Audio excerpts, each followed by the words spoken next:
Mga pakitang tao lamang panlabas na anyo, kunwari ay matulungin para iba'y mauto. Ang mga bulsa'y puno, halos wala ng paglagyan, sumasagad na sa buto ang inyong kasaktiman. Asan na ang pagbabagong sinasabi ninyo? Ultimo kapwa Pinoy ninanakawan ninyo.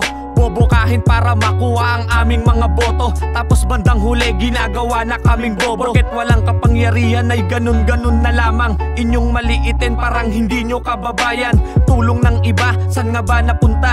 Para ba sa bayan o sa inyong bulsa? Prangkahan na para malaman kung sino ba ang gahaman. Kami bang mahihirap o kayo tong mayayaman? Na lalo pang nagpayaman at may wallet sa balat. Imbis tulungan kapwa nyong Pinoy, lalo pang sinalat. Saan nga ba tutungo? Sinong pasimuno?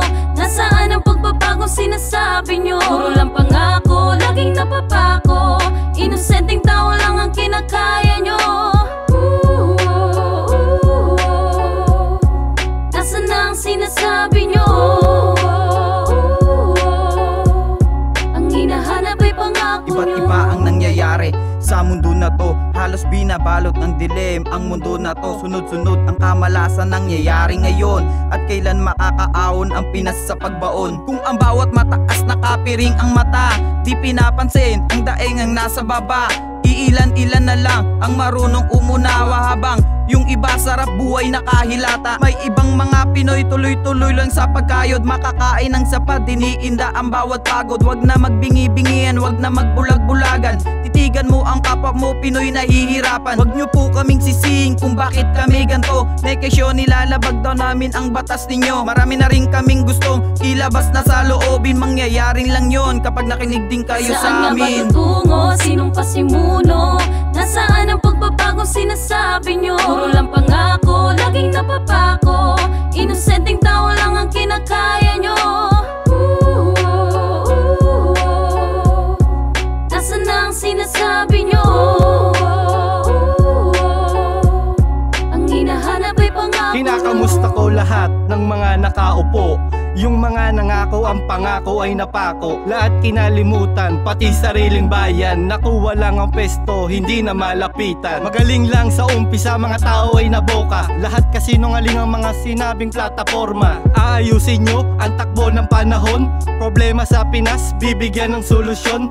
Bakit hanggang ngayon, wala pa rin tugon? Asan na ang sagot sa aming mga tanong? Hanggang kailan magtatagal binhi ng kahirapan? Paghihirap, pagdurusan ng inyong nasasakupan. Ayoko nang bumoto kung ganyan lang naman. Ilan taong ko tiniis, daliri ko'y marumihan. Ngayon alam nyo na ang galit ng bawat isa sa natamahan na mga manhid sa politika. Saan nga ba tutungo? Sinong pasimuno? Nasaan ang pagbabagong sinasabi nyo? Puro lang pangako, laging napapako. Inosenteng tao lang ang kinakaya nyo. Nasaan na ang sinasabi nyo?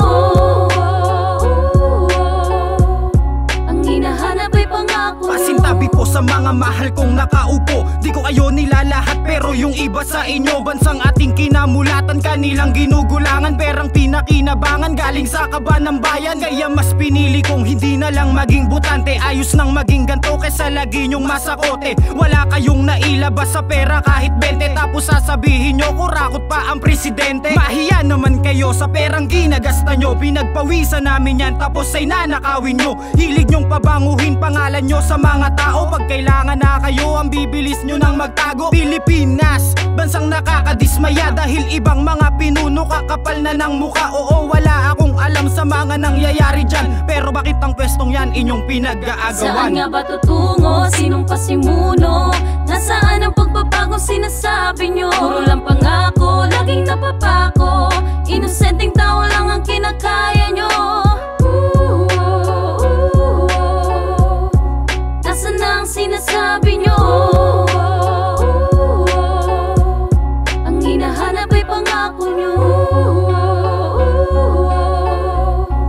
Nasaan na ang sinasabi nyo? Ang hinahanap ay pangako nyo.